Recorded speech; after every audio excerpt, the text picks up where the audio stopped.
आज ना आम्हाला खूप महत्वाचं काम करायचं होतं. बऱ्याच दिवसापासून हे काम करायचं होतं, त्यासाठीच असं आम्ही मस्त रेडी झालो होतो. ते काम कोणतं ते सांगते, पण त्याआधी आज महेशने फ्रुट्स आणि भाजीचं आणलं होतं.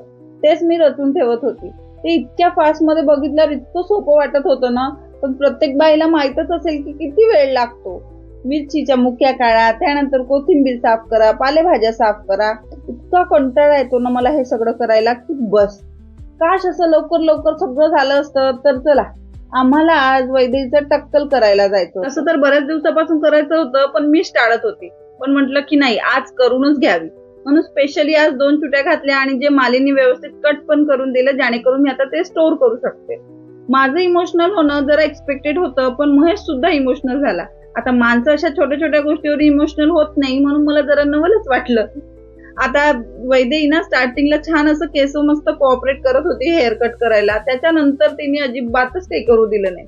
त्यानंतर मधुराचे पण आम्ही थोडे थोडे हेअर कट करून घेतले. घरी आलो, छान मस्त जेवण वगैरे केलं आणि यांच्या मस्ती काही संपत नाही. चलो बाय.